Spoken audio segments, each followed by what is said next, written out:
अस्सलाम वालेकुम दोस्तों, तुसी देख रहे हो अपना पंजाब टीवी ते मैं थोड़ा मेज़बान अफजाल अहमद।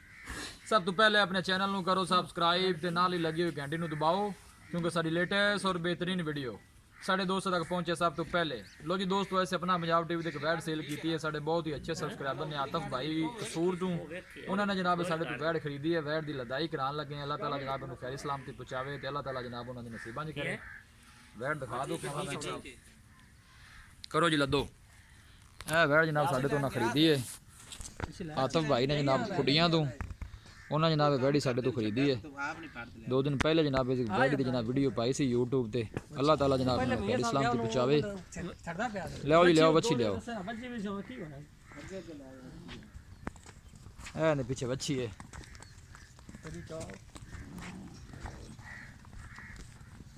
ਲਦਾਈ ਕਰਾਉਣ ਲੱਗੇ ਫੌਜੋ ਚੁੱਕ ਲਓ, ਠੀਕ ਹੋ ਗਿਆ। ਅੱਲਾਹ ਤਾਲਾ ਜਨਾਬ ਨੂੰ ਖੈਰ ਇਸਲਾਮ ਤੇ ਪਹੁੰਚਾਵੇ ਤੇ ਅੱਲਾਹ ਤਾਲਾ ਜਨਾਬ ਉਹਨਾਂ ਦੇ ਨਸੀਬਾਂ 'ਚ ਕਰੇ। ਆਤਫ ਭਾਈ ਨੇ ਜਨਾਬ ਕੁੜੀਆਂ ਤੋਂ ਉਹਨਾਂ ਨੇ ਜਨਾਬ ਗਾੜੀ ਸਾਡੇ ਤੋਂ ਖਰੀਦੀ ਹੈ।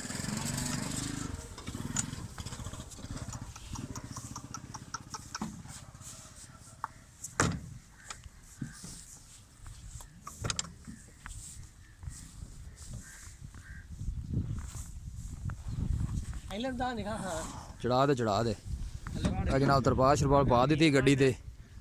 ਆਤਫ ਭਾਈ ਨੇ ਕਸੂਰ ਤੋਂ ਉਹਨਾਂ ਨੇ ਜਨਾਬ ਸਾਡੇ ਤੋਂ ਵੈੜ ਖਰੀਦੀ ਹੈ।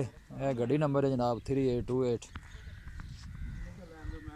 ਅੱਲਾਹ ਦੇ ਫਜ਼ਲੋ ਕਰਮ ਦੇ ਨਾਲ ਆਪਣਾ ਪੰਜਾਬ ਟੀਵੀ ਦੀ ਟੀਮ ਜਨਾਬ ਇਸੇ ਤਰ੍ਹਾਂ ਹੀ ਵਰਕ ਕਰਦੀ ਰਹੇਗੀ।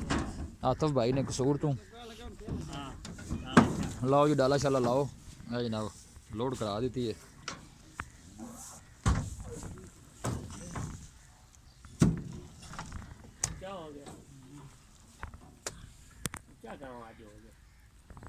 समझो बाहर अभी तंग दी हो गए। चलो चलू पट्टिया गया